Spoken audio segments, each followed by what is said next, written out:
Bom dia, tripulação. Daqui o comandante Maurílio Dantas mais uma vez. Hoje nós vamos aprender a calcular o tempo estimado em rota, conhecido por EET, e a autonomia mínima, uma pergunta que a gente usa bastante. Os pilotos comerciais sempre vão ter essa questão como a primeira da prova de navegação IFR deles, na ANAC, né? Então, sempre a primeira questão, ou em 95% dos casos, a primeira questão vai ser relativa à autonomia mínima ou abastecimento baseado na autonomia mínima daquele voo proposto pela ANAC, né? Então vamos lá, como calcular tempo estimado em rota e autonomia mínima, e o que são essas coisas também. Simbora, vem com a gente. Bom, primeiramente, quando a gente fala nos termos autonomia e EET, que é a sigla para Estimated En Route Time, que seria o tempo estimado em rota, nós podemos fazer uma associação direta com o plano de voo, né? Porque no plano de voo eu preciso preencher esses dois itens. Vamos dar uma olhada um pouquinho aqui para frente, começando pela autonomia. Autonomia, via de regra, quantidade de tempo que é possível voar com dada quantidade de combustível. Então, quando a gente fala em abastecimento na aviação, a gente está falando relativa à autonomia. Se eu abasteço, por exemplo, um Corisco abastece 40 litros, isso é o suficiente para voar uma hora. A gente não fala que abasteceu 40 litros, é mais comum a gente falar, a gente tem uma hora de voo, a gente tem autonomia de uma hora, eu vou voar uma hora com dada quantidade de combustível, ok? Então, baseado nisso, nós temos o termo autonomia. Autonomia é tempo de voo com aquilo que a gente tem abastecido. Da mesma forma, a gente tem o tempo estimado de voo, que é o tempo em rota, que vem a ser a estimativa de tempo que se espera entre a decolagem e o pouso, ou seja, é o tempo estimado em rota, o tempo que eu vou levar a partir do momento que eu decolei até o momento que eu pousei, não considerando táxi, não considerando acionamento, apenas o tempo estimado em rota, o tempo de um ponto até o outro, da decolagem até o pouso, ok? Então vamos aprender a calcular um pouco sobre esses caras. O tempo de voo primeiro. Então, a gente tem uma carta de rota aberta aqui ao fundo, com a região do Centro-Oeste, Goiânia, Brasília, Caldas Novas, Anápolis. Ok, vamos dar uma focada, vamos simular aqui uma rota então entre Caldas Novas e Goiânia. Está aí na tela, já traçado uma rota entre Caldas Novas e Goiânia. O cálculo de tempo de voo precisa de duas coisas muito básicas, que são distância e velocidade. Isso é muito simples. Então, na nossa carta, a gente tem que observar entre Caldas Novas e Goiânia, por exemplo, as distâncias que nós temos. Então, nós temos 31 ali entre Caldas Novas e Ismel, mais 16 de Ismel para Sátina e mais 27 de Sátina até GNV, né, que é o rádio de Goiânia. Ok. Somando isso tudo, nós teremos então 74 milhas. Essa é a distância entre Caldas Novas e Goiânia. Então, a sua prova da ANAC, lá na questão 1, sempre você vai ter, além dessa carta em rota, os dados referentes à sua aeronave, né? Ele vai te jogar a sua VI, que pode ser uma velocidade em nós ou em número Mach, e aí você vai ter que achar a velocidade em VA, em velocidade aerodinâmica, porque a VI ela é muito errada, né? A gente já sabe disso, né? Lá dos princípios do PP, então você não pode usar VI e você tem que usar a VA, fazer a correção de VA. Então, no nosso exemplo aqui, nós temos um Learjet 45. Na prova da ANAC ele pode te dar um jato de pequeno porte, um jato de médio grande porte, uma aeronave convencional, né? O que importa é você ficar atento aos dados. Geralmente ele vai dar um jato para poder subir mais e gerar um erro maior de velocidade. Mas vamos lá. Aqui a gente tem um dado jato, que é o Learjet 45, que vai operar com uma VI de cruzeiro de 300 nós. A temperatura na decolagem também muito importante, 30 graus. Isso ou ele vai descrever no problema, ou ele vai te passar um METAR, ok? Então vamos lembrar alguns preceitos aqui, desde lá do piloto privado. Bom, Caldas Novas, se a gente observar, ela está situada a 2.301 pés. Essa é a elevação de Caldas Novas, que a gente pode arredondar isso para 2 2.500 aqui no nosso exercício, tá? No nosso perfilzinho, a gente vai arredondar isso para 2.500 pés. E a gente viu lá atrás no problema que tínhamos 30 graus na decolagem. Essa era a temperatura na decolagem.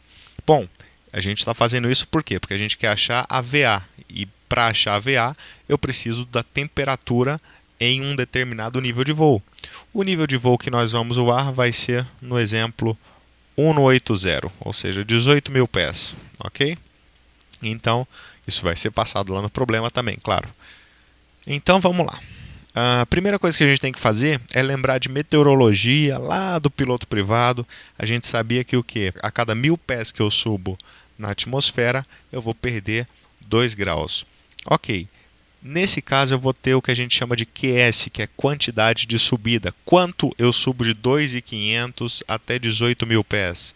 E aqui já pode gerar um erro inicial, que algumas pessoas pensam em 18.000 pés, já vão fazendo 18.000 pés vezes 2, para a gente, né, para ter a perda de temperatura, mas está errado, porque eu não estou saindo do zero.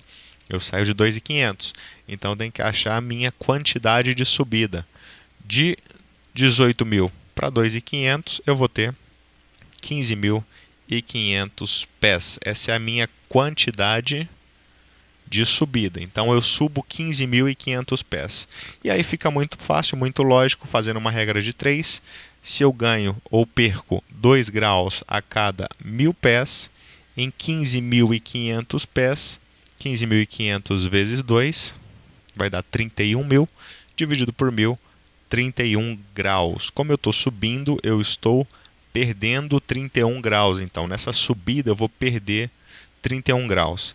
Se na superfície eu tinha 30 menos 31, a temperatura lá em cima vai ser, então, de menos 1 grau Celsius. Então, nós temos a temperatura de menos 1. E nós tínhamos dado no problema uma VI de 300 nós. E aí é muito simples, a gente joga no computador de voo. Instrumentozinho básico também, que agora vai ser de suma importância para toda a vida dos pilotos comerciais. No computador de voo, a gente faz o alinhamento fácil ali entre altitude de 18.000 pés, com temperatura de menos 1 grau, e lemos a VI de 300 e vamos achar o resultado. Então, nós teremos uma aerodinâmica de 413 nós, ok? Essa seria a nossa VA. Agora sim, a gente pode considerar o nosso cálculo, né? Então, nós temos o seguinte: se a minha velocidade é de 413 nós, quer dizer que eu vou voar, então, 413 milhas por hora. Vou expressar a hora como 60 minutos. Então, 74 milhas em x. Faça aquela regrinha de 3 clássica lá da matemática, da tia, lá do ensino médio. Então, 74 vezes 60 dividido por 413 vai me dar 10,7. E eu acho aí, então, um tempo de 11 minutos. O que quer dizer que de Goiânia, quer dizer que de Caldas até Goiânia, o meu tempo estimado em rota é de 11 minutos. Esse é o valor que eu vou colocar ali no meu ET no plano de voo, ok? Então eu coloco como 00, 11 minutos, 10,7, arredondo ali para mais, 11 minutos. Esse é o tempo entre Caldas Novas e Goiânia voando nessas condições. Vamos prever algumas coisas aqui atrás só para poder clarear algumas dúvidas. Esse vai ser o tempo real de voo? Não, isso é um estimado. É lógico que durante a subida, geralmente a aeronave vai ter uma performance mais reduzida. Eu estou forçando para subir. Então ela vai estar mais lenta, vai estar ganhando velocidade. Mas isso é compensado pela descida. Na descida eu vou estar mais rápido. Então tudo se compensa. A gente pode usar só a de cruzeiro como referência nesse primeiro momento. Tá? Para calcular, para fazer esse cálculo de tempo estimado e de autonomia, a gente considera a VA de cruzeiro, ok? Então vamos lá.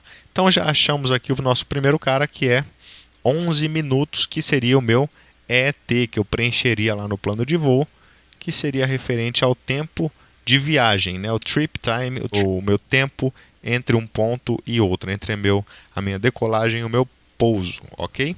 Claro que eu também teria que considerar ali para os passageiros um embarque, um desembarque, então acaba ficando muito maior do que isso. Mas o tempo estimado em rota, frisando, 11 minutos. Porém, isso vai ser preenchido ali atrás, mas não vai ser preenchido no campo autonomia. Aí nós temos então campo autonomia. O que é autonomia? Vamos para ela agora então. Bom, a gente tem que pensar no regulamento de tráfego aéreo, autonomia mínima regulamentar. No Brasil, a gente estabelece que eu preciso abastecer. O que é autonomia mínima? O mínimo que eu preciso ter de combustível para fazer um determinado voo, né? Então a regra fala o seguinte: eu preciso abastecer o suficiente para voar até o destino, lógico, então preciso voar até o meu destino. No nosso caso ali, Caldas Novas para Goiânia, precisa abastecer aqueles 11 minutos, mais uma alternativa. Então eu tenho que abastecer um tempo suficiente para ir para alguma alternativa. E mais 45 minutos de voo de reserva. Isso é o que fala a autonomia mínima regulamentar brasileira para esse tipo de voo. Né? Existem outras regras, existem regras específicas para o voo visual, existem regras específicas para linhas aéreas, para voos regulares. Isso aqui que a gente está falando, aviação geral, um voo IFR normal. Ok? Então vamos lá. Então, recapitulando, eu preciso sair de A, ir até B, mais uma eventual alternativa. Se eu não conseguir pousar em B, eu parto para o C, e mais 45. Né? Na prática, a gente piloto fala dessa forma: A mais B mais C mais 45. Eu preciso sair de A, ir para B, ir para C e mais 45. Esse é o mínimo que eu preciso abastecer para realizar um voo dentro do mínimo regulamentar. Ok? Então vamos ver isso aqui na prática. Então a gente tinha calculado o nosso voo de Caldas Novas até Goiânia. E agora então vamos traçar Goiânia para Brasília. Observando, tem que tomar muito cuidado, porque se deixar passar despercebido, você se engana. Se você for olhando as distâncias, você pensa que tem 13, 15, 40. Opa, mas o 15 está ali em cima. Ó. Então vamos lá. Ó.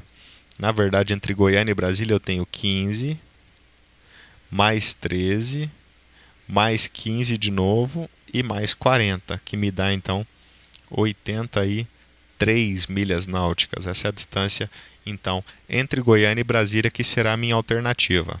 Ok? Vamos refazer a conta de velocidade. É lógico, isso aqui está muito superficial. A ANAC pode mudar o nível de voo. Se você muda o nível de voo, você muda a velocidade. Então tem que fazer um outro cálculo daquele de performance que a gente fez ali atrás. No nosso caso, vamos considerar que é o mesmo nível, mesma velocidade para a alternativa. Então, continuo com 413 nós, o que vai me dar então 413 milhas em 60. Então, em 83, eu vou ter 12 minutos. Faz isso na calculadora rapidinho. 12 minutos. 83 vezes 60 dividido por 413. Ok? Resolvido então, eu descobri então que de Caldas para Goiânia eu tenho 11 minutos de voo e de Goiânia para Brasília eu tenho 12 minutos de voo. Isso voando dentro dos meus parâmetros, né? E eu preciso ainda então de abastecer por segurança mais 45. Essa vem a ser a minha autonomia mínima regulamentar. Importante pôr 45, não esquecer dele de forma alguma, isso é regra. Então, a nossa autonomia fica dando então 11 mais 12 mais 45, 68, ou 1 hora e 8 minutos. Essa seria a nossa autonomia mínima regulamentar. Eu preciso abastecer pelo menos isso. Se eu não abastecer isso, o controlador sequer vai liberar o meu voo para acontecer, ok? Eu preciso de 1 hora e 8 minutos de voo de abastecimento. Então, observe como sobra combustível, né? Se tudo der certo, eu decolo e pouso em Goiânia em 11 minutos. E aí vai ter sobrado ainda quase 1 hora de combustível para voar. Então, as coisas são bem seguras mesmo na aviação. Eu tenho que respeitar esse mínimo, ok? Senão o voo nem sai. Bom, claro que você não vai virar para o cara do abastecimento e falar: abasteça para mim 1 hora e 8 minutos. Ele não vai saber o que é isso. Você precisa passar para ele isso em volume ou então em peso, se for o caso de jatos maiores, né?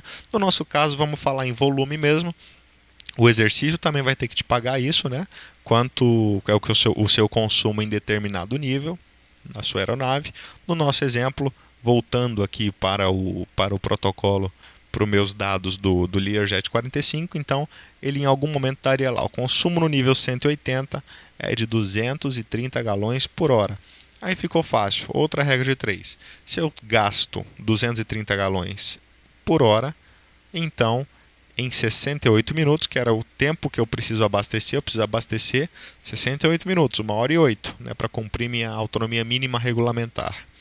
Então, X, logo X, igual a 260 galões. Eu preciso solicitar, então, no mínimo, esse abastecimento para o meu voo poder acontecer tranquilamente entre Caldas Novas, Goiânia, alternando Brasília e eventualmente retornando até Goiânia ou fazendo alguma espera, voltando até para Caldas, daria tempo, né? Bom, por hoje é isso, um pouquinho sobre autonomia mínima e tempo estimado em rota. Caso vocês tenham tido, caso tenha ficado alguma dúvida, fiquem à vontade para perguntar. Daqui o comandante Dantas na escuta. Depois de 0, mantenha por 1, 9, 10,